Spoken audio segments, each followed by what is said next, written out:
I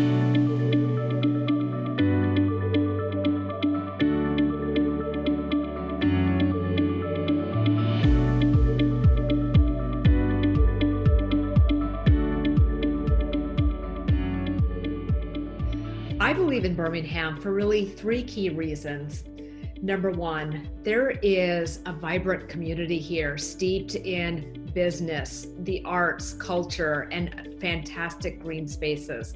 Secondly, there's a lot of innovation that's going on these days, especially as it relates to the tech ecosystem and medical research. And lastly, but probably for me, most importantly, there is new leadership across all industries and sectors that are really bringing fresh, innovative, relevant ideas on how to best position Birmingham for growth well into the future.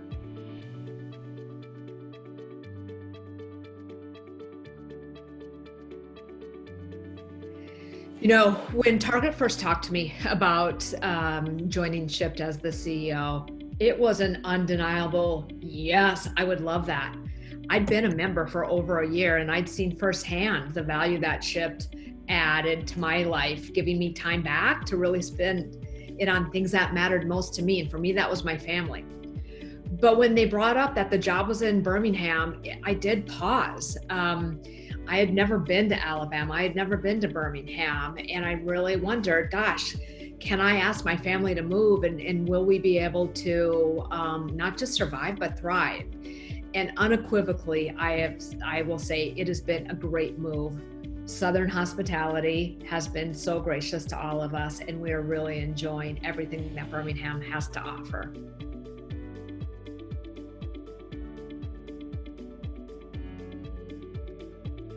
You know, as a CEO, I certainly understand that a big part of my role is driving results, but that's not actually my why. That isn't what drives me out of bed every morning. What does drive me out of bed is the privilege and the opportunity that I have to create a culture at Shipt where everyone feels that they can bring their most authentic self to work, one that is steeped in innovation and inclusivity. And by unlocking the strengths and the power of the team, that is what drives Shipt forward. And it's what my why is, why I get out of bed every morning.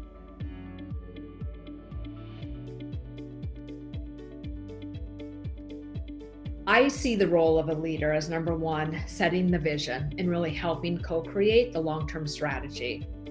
I see it as grounding the organization in a set of principles and values that help guide everyone's decision making.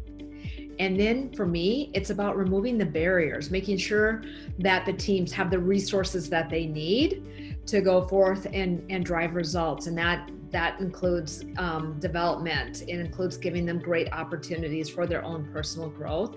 It includes setting expectations and aggressive goals. And really, when the teams hit those goals, rewarding them for their work.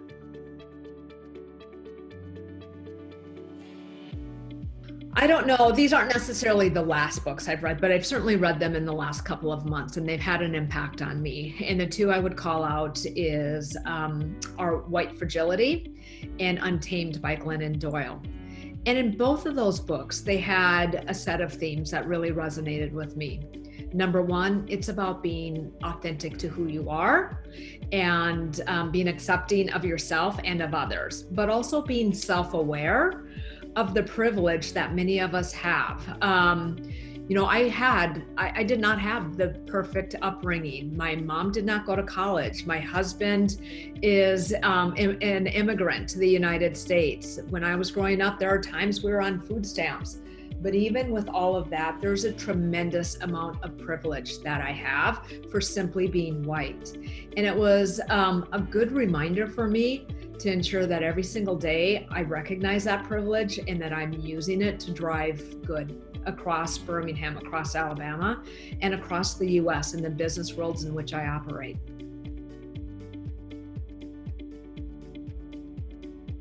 There simply aren't enough of us. The best part is that as the CEO of a tech company, I get the opportunity to really sponsor and mentor other women in this space and ensure that more and more women have opportunities at all levels and for all of their career aspirations in this industry. But what makes it tough is I can often walk into a room and I am the only woman in the room and at the table. And it doesn't matter how long you've been at it or where you are in your career, that can be intimidating. So it's really about leveraging those moments to make sure that everybody recognizes the importance of a diversity of thought around the table, and that there are more and more career opportunities for women to assume C-suite level positions across all industries, including tech.